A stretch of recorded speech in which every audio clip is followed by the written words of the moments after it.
반갑습니다. 성도 여러분. 11월 12일 토요일 부산진 오늘의 묵상입니다. 오늘 저희가 함께 나누실 말씀은 다니엘서 5장 17절부터 31절까지의 말씀입니다.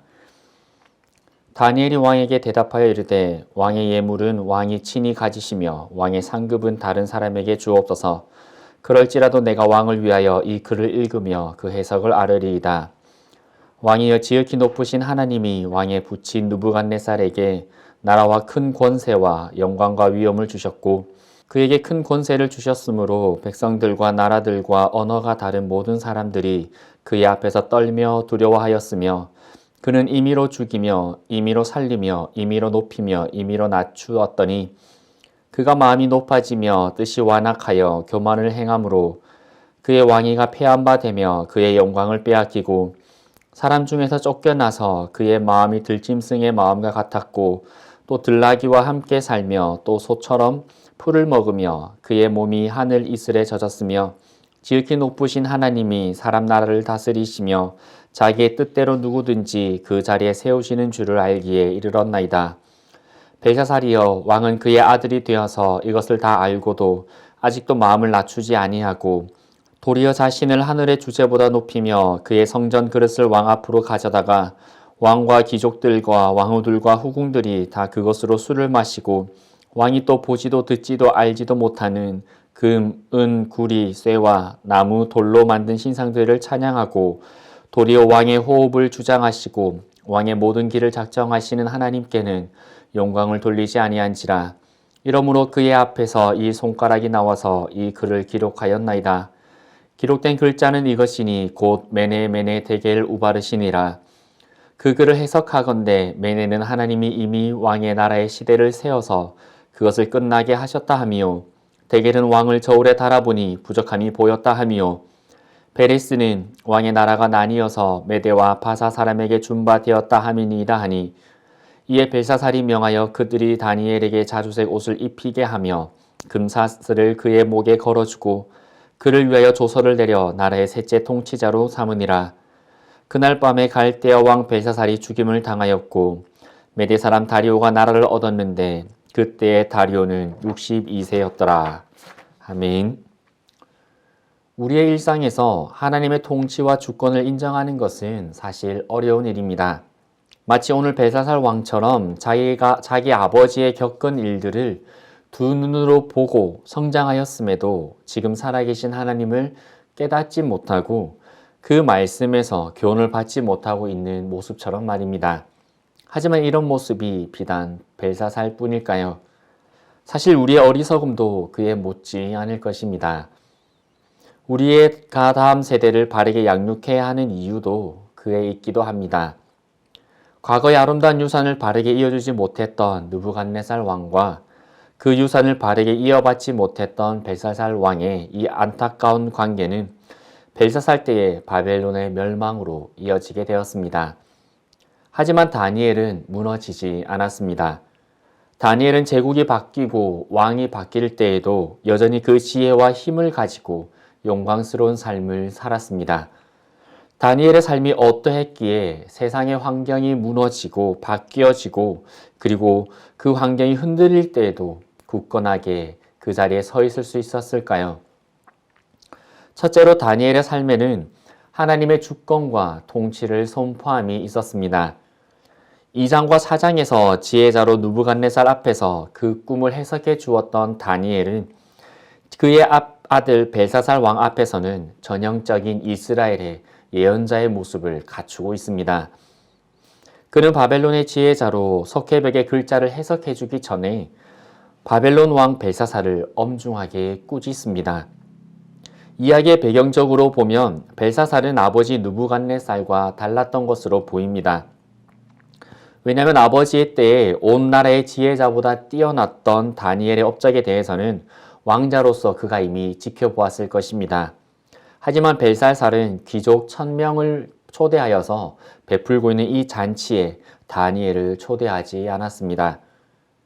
벽에 글씨가 써지는 두려움 앞에서 그리고 그의 왕비가 다니엘을 청구했을 때야 비로소 그는 다시금 다니엘을 불렀습니다. 벨사살은 자신으로부터 시작하는 새로운 왕위에서 다니엘을 배제하고 있었던 것입니다.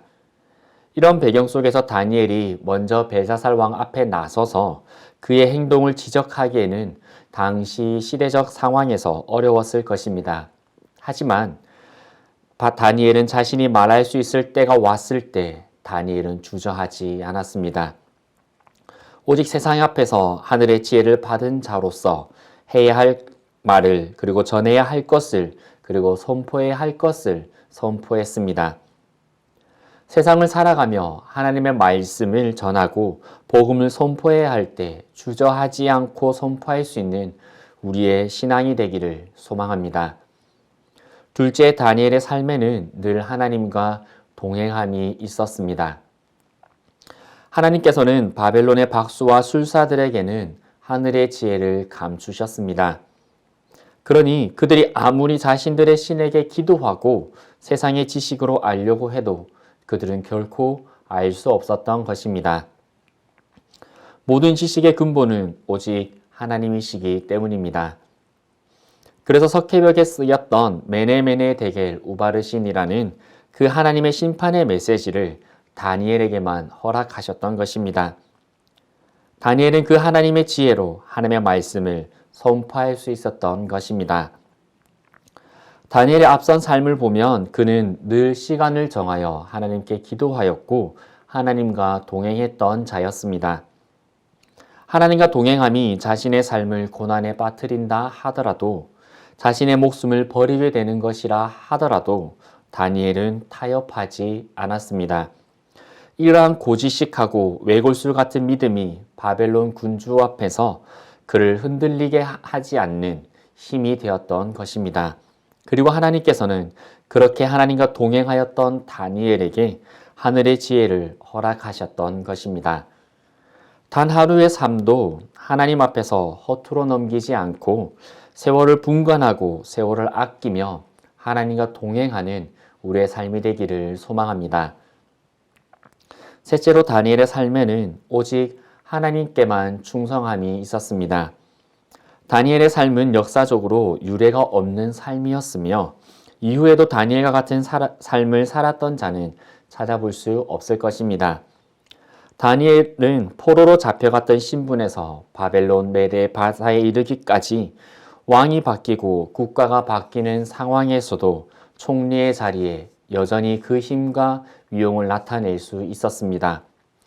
같은 국가 안에서 같은 왕족이 왕이 되면 그 신하들도 연속성을 가지겠지만 한 국가가 몰락하고 새로운 국가가 등극할 때에도 다니엘은 총리의 자리에 있었습니다. 일반적인 정치 역사 안에서는 찾아볼 수 없는 유례였습니다. 어떻게 그것이 가능했을까요? 그 방법은 다니엘의 말 속에 있었습니다.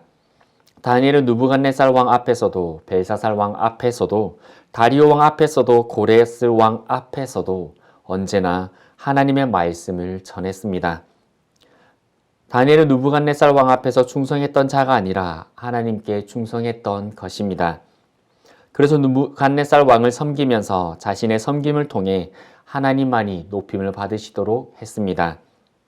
자신의 일을 통해 자신의 부를 축적하지 않았습니다. 자신의 지혜를 통해 자신의 세력을 형성하지도 않았습니다. 이 세상이나 사람이 아닌 오직 하나님께만 충성을 했습니다. 그러니 인간의 왕이 바뀐다 한들 세상의 정권이 무너진다 한들 하나님께서 세우시니 누가 그를 무너뜨릴 수 있었겠습니까? 우리의 직장에서 우리는 열심히 일하고 섬겨야 합니다. 만약 그것이 나의 재물의 축적이나 나의 세력을 만들기 위함이 된다면 나보다 힘센 사람은 언제든지 나올 것이고 나보다 재력이 많은 사람도 언제든지 나올 텐데 그때 그들이 나를 대적하게 될 때 나는 무너지고 말 것입니다. 세상의 모든 통치와 주권을 가지고 계신 하나님께만 오직 충성하며 나아가는 우리의 섬김이 되길 소망합니다. 하나님께서는 사람을 세우기도 하시고 패하기도 하십니다. 그것이 교회의 직분이든 세상의 권세자든 하나님의 손에 있습니다. 그리고 누구든 하나님께서 보실 때 바르지 않는 삶이라면 하나님께서 그의 삶을 무너뜨리실 것입니다. 오늘 하나님의 저울에 올라선 우리 공동체 그리고 나의 삶은 어떠합니까? 오늘 우리의 삶에서 하나님의 주권과 통치를 선포하며 늘 하나님과 동행하고 하나님께만 충성하는 우리의 신앙과 삶이 되므로 하나님께서 별과 같이 영원토록 빛나게 해주시는 우리 모든 성도님들의 신앙과 삶이 되기를 주님 이름으로 소망하고 축복합니다. 함께 기도드리겠습니다. 지금도 우리의 삶을 저울에 달아보시고 하나님의 말씀 앞에서 심판하시는 아버지 하나님, 오늘 우리의 삶이 세상에 충성하고 세상을 바라보는 삶이 아니라 오직 하나님께만 충성하며 나아가는 저의 삶이 되기를 소망합니다. 하나님의 주권과 통치를 우리의 삶에서 선포하며 늘 하나님과 동행하며 살아가는 저희들 되게 해주시고 우리의 모든 삶과 모든 삶의 모습들을 통하여 하나님께만 높임을 올려드릴 수 있는 저희의 삶이 되게 하여 주옵소서. 그래서 마침내 하나님께서 별과 같이 영원토록 빛나게 해주시는 은혜가 우리의 삶에 임할 수 있도록 또한 능력으로 함께하여 주옵소서. 오늘 우리의 삶을 온전히 하나님께 의지하며 예수 그리스도 이름으로 기도드리옵나이다. 아멘.